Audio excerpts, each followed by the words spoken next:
భౌతిక విషయాల్లో కూడా వివేకం ఉండాలి, వివేచించాలి. మోసపుచ్చకుండా, సాతానికి ఛాన్స్ ఇవ్వకుండా జాగ్రత్త పడాలి. ఈ మనుషులతో కూర్చుంటే అవిశ్వాసపు మాటలు మాట్లాడతారు. ఆ మాటలు నా చెవికి పడ్డాయంటే నా విశ్వాసం డౌన్ అయిపోతుంది, నేను కూర్చోకూడదు. ఎందుకంటే మోసగాడు ఈ ఈ ఈ బలహీనుల దగ్గరికి వస్తాడు.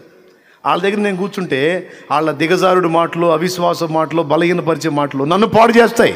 నేను కూర్చోకూడదు. చురుగ్గా వాళ్ళ నుంచి తప్పించుకోవాలి. ఇదిగో వీళ్ళ దగ్గర కూర్చుంటే నేను విశ్వాసంలో బలపడతాను, భక్తిలో బలపడతాను, ఆత్మీయతలో ఎదుగుతాను, పరిశుద్ధతలో ఎదుగుతాను, పరిశుద్ధాత్మ సంబంధిని అవుతాను. ఇక్కడ కూర్చోవాలి నేను.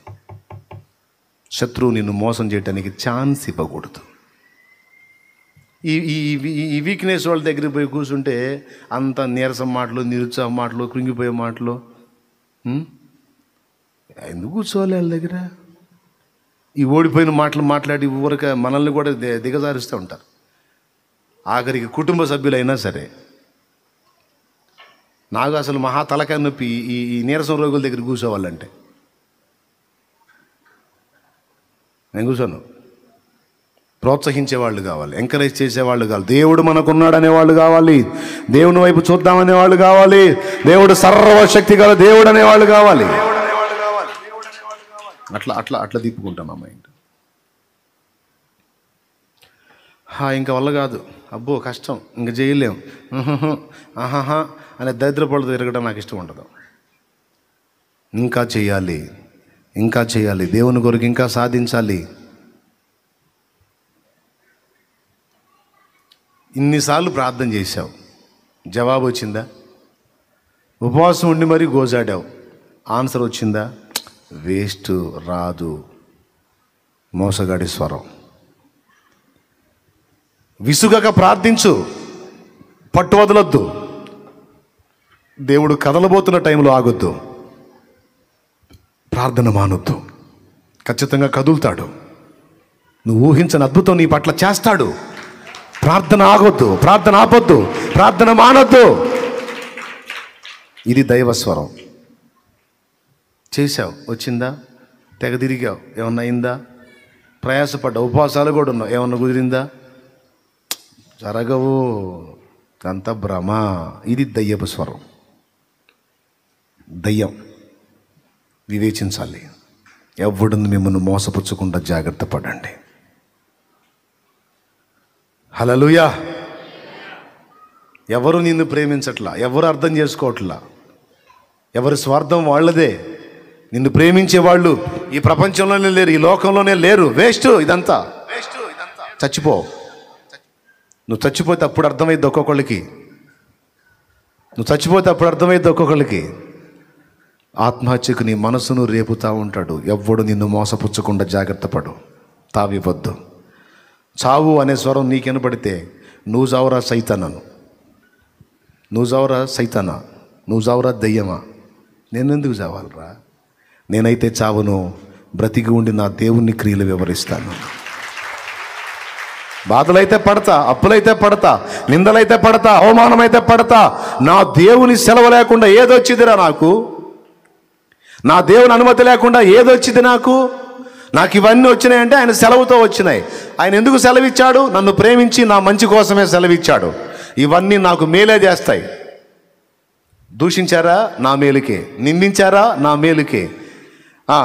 లేనిపోని నిందలు కల్పించారా? నా మేలుకే. అవమానంగా హేళన చేసి మాట్లాడుతున్నారా? నా మేలుకే. నన్ను విరిగి నలిగిన అనుభవంలోకి తీసుకెళ్ళడానికే. ఇవన్నీ నా మంచికే వస్తాయి. నేనెందుకు కృంగిపోవాలి? నేనెందుకు చావాలి? నువ్వు చావు. నాకు ఇలాంటి ఆలోచనలు పుట్టిస్తున్న దయ్యమా, నువ్వు చావు. నువ్వు పో నరకానికి, పాతాళానికి. నన్ను భూమి మీద పుట్టించింది ఆయన, నాకు ఈ జీవితాన్ని ఇచ్చింది ఆయన, నా జీవితంలో ఈ పరిస్థితులు రప్పించింది ఆయన, సమయం వచ్చినప్పుడు నన్ను తిరిగి పిలిచేది ఆయన. ఆయన చేసిన దాకా నిరీక్షిస్తా, ఆయన వైపే చూస్తా. ఎవ్వడును మిమ్మల్ని మోసపుచ్చకుండా జాగ్రత్త పడండి. ఈ అప్పులు తీరవు, నువ్వు ఒడ్డున పడవు, నీకు న్యాయం జరగదు, చావు. ఎందుకు తీరవు? నేను బలహీనుండే కావచ్చు, నా దేవుడు బలవంతుడు. నా కోసం ఒక్క ఈల కొడితే చాలు నా దేవుడు నలువైపుల నుంచి సహాయం పరిగెత్తుకుంటా వచ్చింది.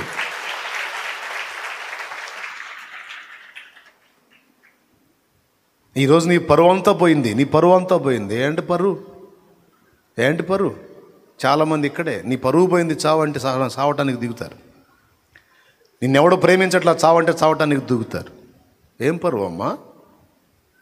అసలు పరువు ఫీల్ అవ్వాల్సింది మనమా, మనందరికంటే ముందు యేసయ్యా?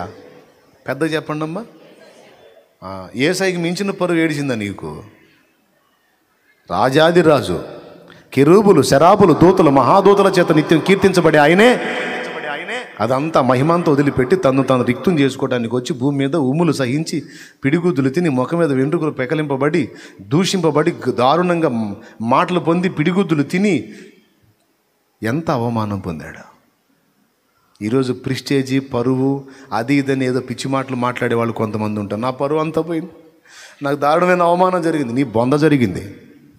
ఎవరికంటే ఎక్కువ, ఎవరికంటే గొప్ప? నువ్వు యేసయ్య కంటే గొప్ప? ఈ ప్రపంచంలోనే ఆయన కంటే గొప్పోడు లేడు.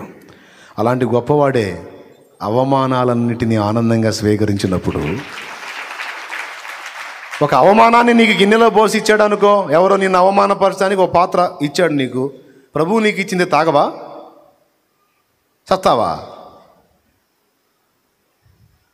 ఇప్పుడు అవమానం అనే దాన్ని పోసి ఇచ్చాడమ్మా ఒక దశలో నీకు, ఇప్పుడు ఇచ్చాడు అనుకో, ఏమనాలి నువ్వు? నా ప్రభువుకు తెలియకుండా నాకు ఇది జరిగిందా? పర్వాలేదు, ఆయన నాకు ఇచ్చిన గిన్నెలోది నేను త్రాగకుందునా? ఆయన చిత్తమే. ఆ మాట అన్నప్పుడు సంతోషపడతాడు. ఆ అవమానాన్ని నీకు ఆశీర్వాదంగా మారుస్తాడు ఆయన.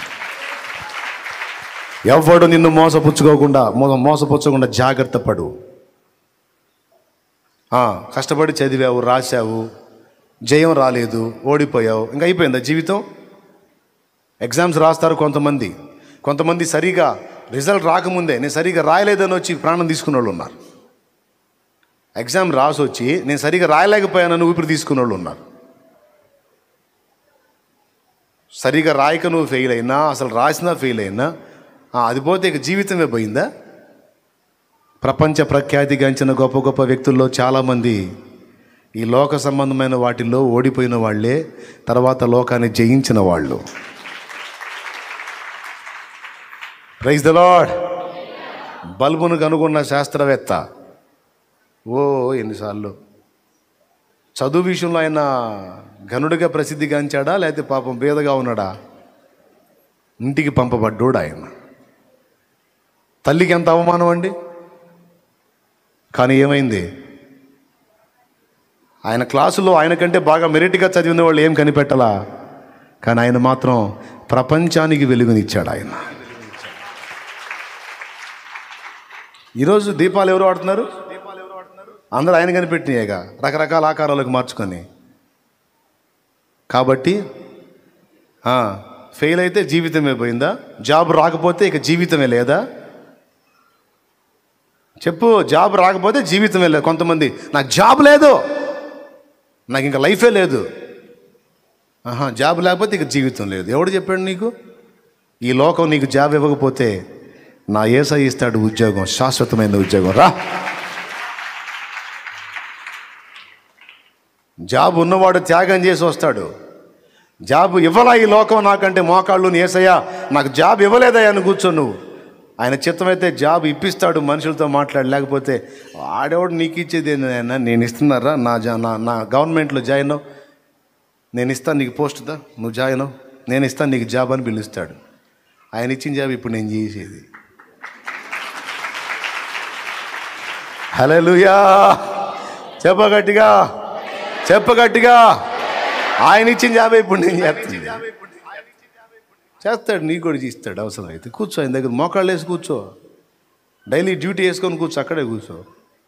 ఇదే జాబ్ నా సంగతి తేల్చాల్సిందే ప్రభు అని కూర్చో. నువ్వు తేలకపోతే అప్పుడు అడుగు. తేల్చడు. కానీ మనకేం మనుషులను నమ్మినంతగా దేవుడిని నమ్మం. అది వచ్చింది దరిద్రం. జాబ్ లేకపోతే లైఫ్ లేదా? ఒక చిటిక వేస్తే ఆయన 10 జాబులు పరిగెత్తుకుంటూ వస్తాయి నీకు. ఒకసారి ఒక తమ్ముడు వచ్చాడు నాకు, ఒక్క జాబ్ కూడా నాకు అవకాశం రావట్లేదన్న. కొద్ది రోజుల తర్వాత అదే తమ్ముడు వచ్చాడు, ఒకేసారి 4 వచ్చినాయి అన్న ఆఫర్లు అన్నాడు. మరి ఒక్కడు కూడా నాకు అవకాశం రాలేదు, ఎందుకు బతకాలో ఏమన్నావు గయ్యా? ఏందోనన్నా అప్పుడు ఏందో అట్లా శోధనలాగా అట్టొచ్చిందన్న. నేను మనతో అనుకున్నాను, నాకు తెలుసు తర్వాత ఏం జరిగిద్దో తెలుసు నాకు. దేవునికే మహిమ. ప్రియులారా, జాబ్ లేకపోతే సావా, పరీక్షల్లో ఫెయిల్ అయితే సావా, లవ్లో ఫెయిల్ అయితే సావా.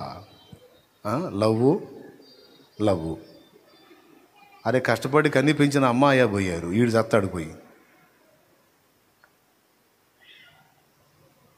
కాదు బ్రదర్, మోసపోయా బ్రదర్, నన్ను వదిలేసి ఇంకొకరిని చేసుకుంది బ్రదర్. ఒరే పిచ్చి మావాడా, వదిలేస్తే ఆమె ముందు సవాలకరంగా నువ్వు కూడా ఏదో నీకు దగ్గర మేళాన్ని చేసుకొని తల ఎత్తుకొని తిరుగు. నిన్ను నష్టపోయినందుకు ఆమె పశ్చాత్తాపడేటట్టు తిరుగు, నీకు దమ్ముంటే నీకు చేతనైతే. అంతేగాని నా లవ్ ఫెయిల్ అని సినిమా పాటలు విషాద గీతాలు తీసుకొని ఒట్టి గీతంతో వదిలిపెట్టాడు. మళ్ళా బార్ షాపుకి పోయి సీసా తెచ్చుకొని తాగుతా విషాద గీతాలు పాడుకుంటా. ఎందుకు? Love fail. ఆ వంకతో తాగుబోతుగా మారిపోతాడు. ఎవడు చెప్పాడు అదే రైట్? నిన్ను కాదు అని తిరస్కరించి, నువ్వు ఇష్టపడిన వ్యక్తి తిరస్కరించి వెళ్ళిపోతే సావా? నిన్ను త్రోసేసిన పురుషుడు కాదని త్రోసివేసి వెళ్ళిపోతే చావా? తొందరపడి ఇలాగా అసలు ముందు అడుగులు వేయటమే మొదటి తప్పైతే, అడుగు వేసి తిరస్కారం వచ్చిందని చావు బ్రతుకని ఎంతోమంది ఆడపిల్లలు ఆత్మహత్యలు, ఎంతోమంది పురుషులు ఆత్మహత్యలు, యవ్వన బిడ్డలు. ఆవేశం. ఒకడు లైవ్ పెట్టి ఫ్యాన్ గురేసుకున్నాడు, ఏడుస్తా, రే అమ్మాయికి చెప్పండి రా, ఇదిగో నువ్వు కూడా చూస్తావు నాకు తెలుసు, వేసుకుంటున్నా అని వేసుకున్నాడు. నవమాసాలు మోసి కన్నీ పెంచి కన్న తండ్రి గుర్తురాలేదా? ఈడు రేసుకొని తెచ్చాడని ఆమె తెచ్చిందా, లేదా ఆమె తెచ్చిందని ఈడేమని తెచ్చాడా? ఎవ్వరా? నిన్ను ప్రేమించి నీ కోసం చచ్చిపోయిన వాడు యేసయ్యా. ప్రాణం పెడితే, ఏదన్నా ఖర్చు అయిపోతే, అవసరమై బలి అయితే ఆయన కోసం అయితే న్యాయం ఉందే. చచ్చిన యేసు కోసం చావాలి. అది కూడా ఎట్లా? ఆయన సేవలో అవసరమైతే హతసాక్షి మరణం పొందడానికి సిద్ధం అవ్వాలి. కానీ ఏదో పిల్లలు లేరని, నాకు పిల్లలు లేరు చచ్చిపోవాలనిపిస్తున్నాను, పిచ్చి కోపం వచ్చింది నాకు. ఏలేదు ఇక నేను ఎట్ట కనపడుతున్నా, వచ్చినోడల్లా పురుషులు స్త్రీలు చచ్చిపోవాలనిపిస్తుంది. పక్కకు తీసుకెళ్ళి 4 బీగుద్దాం అనిపించింది. పిల్లలు లేకపోతే ఇక సావటమేనా? దయ్యమోహం దానా? ఎందుకంటే దెయ్యమే ఆ మాటలు అనిపించేది, సావు అని. అందుకని దయ్యమోహం దానా అన్న. పిల్లలు లేకపోతే ఇక సావటమేనా? నీకు పుట్టలేదనుకో, దేవుడు ఇచ్చినట్టు ఏదో అనాథ బిడ్డను తెచ్చి పెంచుకో. బిడ్డకి బిడ్డ ఉంటారు, సేవ చేసిన పుణ్యం లభిస్తుంది, దేవుడు ఇస్తాడు ఆశీర్వాదం. లేదు తీసేయి. ఆత్మీయ బిడ్డల్ని గాను, శరీర బిడ్డలు మంచోళ్లే, నువ్వు చేస్తే ఆ బాక్సులో నిన్ను పెట్టి బయట ఆస్తులు మ్యాటర్ మాట్లాడుకుంటూ ఉంటారు. చిలకలూరుపేటలో పేరు మోసిన అధికారి ఒక ఆమె పోయింది. అప్పుడే పోయా నేను. ఎందుకో టెంట్ కింద బాక్స్ పెట్టి బాక్సులో బాడీని పెట్టారు, ఒక్కళ్ళు లేడు ఆడ. పేరు మోసిన పెద్ద అధికారి పోయింది. పేరు చెప్పనులే, వాళ్ళ ఇంటి మళ్ళీ గందరగోళం అయిపోతారు. ఒక్కళ్ళు లేడు, మొత్తం ఇంట్లో ఉన్నారు, పెద్ద ఇల్లు, లోపల ఉన్నారు. ఎట్టున్నారు తెలుసా? ఫైటింగ్ సీన్లో ఉన్నారు, డిస్కషన్లో ఉన్నారు, పంపకాలు. అరే 7 దగ్గర కనీసం ఒకడు ఉండి ఏడవపోతే ఫీలింగ్ బాగుండదని అని అనుకోవట్లా. ఎవడు లేడు. ఒక ఆత్మీయ నాయకుడు కన్ను మూస్తే ప్రవాహం వల్లే ప్రజలు వచ్చి క్యూలో నిలబడి ఏడుస్తున్నారండి. క్యూలో నిలబడి ఏడుస్తున్నారు, అన్నా అన్నా అన్నా అన్నా అని. ఒక ఆత్మీయ నాయకురాలు కన్ను మూస్తే అక్క అక్క అమ్మా అమ్మా అని ఏడుస్తున్నారు. కన్నబిడ్డలేమో సొమ్మో సొమ్మో సొమ్మో సొమ్ము. ఆత్మీయ బిడ్డలేమో ఆత్మీయ తల్లి పోతే అమ్మా అమ్మా మా తల్లి మా అమ్మ అని ఆత్మీయ బిడ్డలు ఏడుస్తుంటే కన్నబిడ్డలేమో సొమ్మో సొమ్మో సొమ్మో. పెద్దదానికి అంత సొమ్ము ఇచ్చింది, చిన్నదానికి ఎంత ఇచ్చింది నాకు.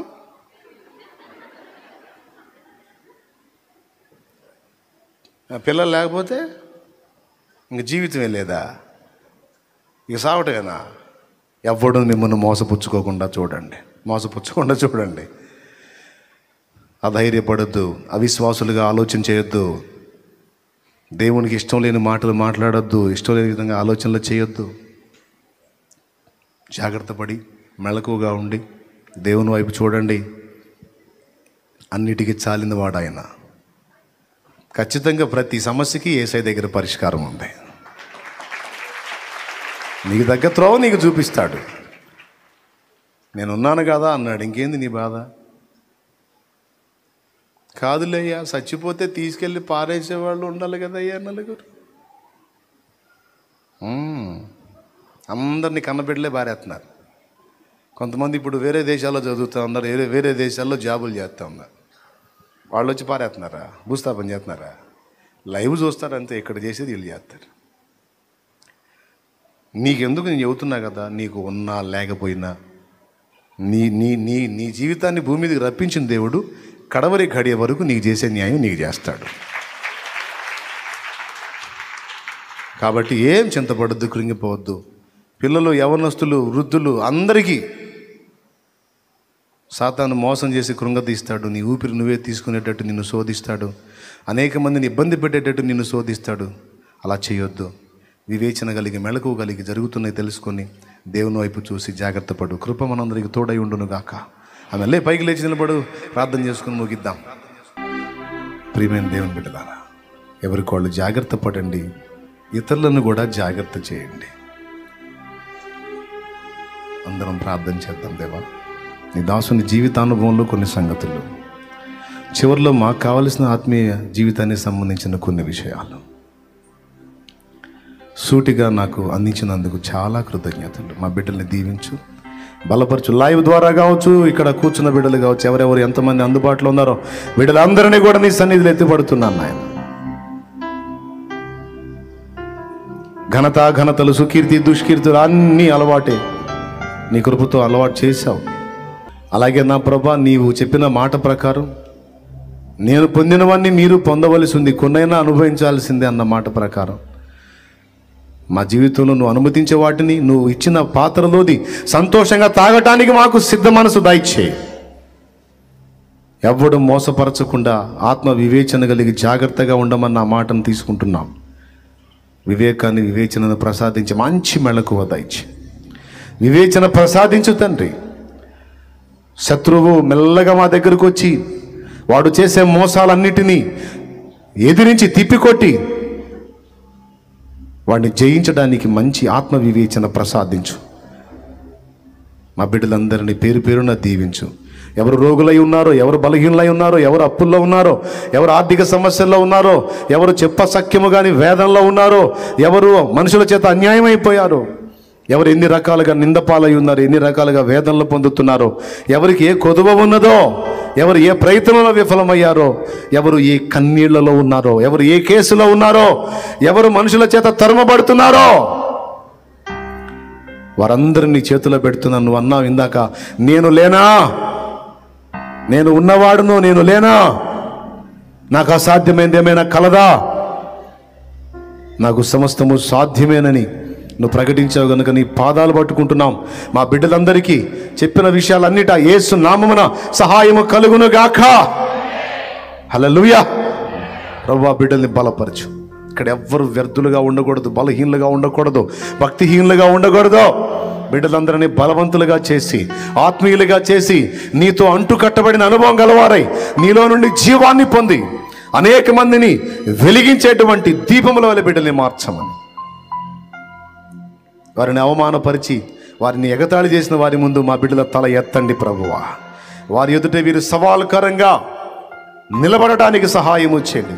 శత్రువుల ఎదుట మాకు విందు సిద్ధము చేయి. యేసు నామములో చేశావు నాయన. నీ కృతజ్ఞతలు చెల్లిస్తూ బిడ్డలందరూ నీ చేతికి అప్పగిస్తూ, అన్ని హెచ్చరికలతో పాటు చివరిలో ఇచ్చిన ఆదరణ మాటల గురించి కూడా కృతజ్ఞతలు చెల్లిస్తూ, యేసు నామములో మేమందరము నీ పని చేయనట్లు మాకు పురికొల్పు దయచే. తలపెట్టిన కార్యాలన్నీ శుభప్రదంగా జరిగించు. ప్రత్యేకంగా ప్రార్థన చేస్తున్నాం నాయన. నీవు మా ముందుంచినటువంటి పెద్ద పెద్ద పనులు కొన్ని ఉన్నాయి, అవన్నీ కూడా యేసు నామములో నిర్విఘ్నంగా జరుగునుగాక. నా బిడ్డలందరినీ వారి తిరుగు ప్రయాణాలని కూడా నీ కాపుదలకు అప్పగిస్తూ, దుష్టాత్మల బిడ్డల్ని శోధించకుండా వాటిని బంధిస్తూ, నా బిడ్డలందరూ కూడా ఆర్థికంగా బీదలైనటువంటి స్థితిలో ఉన్న వారిని సంపన్నులుగా నువ్వు చేయగలవు. ఆత్మీయంగా బీదలు కాకుండా కాపాడు ప్రభువా. బిడ్డల కృపతో బిడ్డలందరినీ దర్శించమని యేసు నామమున పసిబిడ్డ మొదలు వృద్ధుల వరకు నీ కృపాక్షేమం పొందుదురుగాక. యేసు నామమున వేడుచున్నాం తండ్రి. మన తండ్రి అయిన దేవుని ప్రేమ, ఆయన ప్రియకుమారుడు లోకరక్షకుడైన యేసయ్య శాశ్వత నిత్య కృప, పరిశుద్ధాత్మతోడి మనోహర దివ్య సహవాసం సమాధానం సమకూడిన మనకు సకల పరిశుద్ధులకు సార్వత్రిక సంఘమంతటికి సదాతోడే మనందరూ నిత్యత్వంలో చేరు పర్యంతం మనల్ని నడిపించును గాక. ఆమేన్. ప్రవేశ రక్తమునకు జయం, ప్రవేశ రక్తమునకు జయం, ప్రవేశ నామమునకు సంపూర్ణ విజయం కలుగును గాక. ఆమేన్. హల్లెలూయా, హల్లెలూయా, హల్లెలూయా. ప్రభుకు స్తోత్రాలు. మీ అందరికీ హృదయపూర్వక వందనాలు. తస్మాత్ జాగ్రత్త, మెళకువగా ఉండండి, ప్రార్థించండి. అలాగే మీ దృష్టికి వస్తున్న వాటన్నిటి విషయంలో వివేకం కలిగి ఉండండి. మీ వ్యక్తిగత జీవితాల్లో కూడా భద్రంగా ఉండండి. అందరికీ వందనాలు.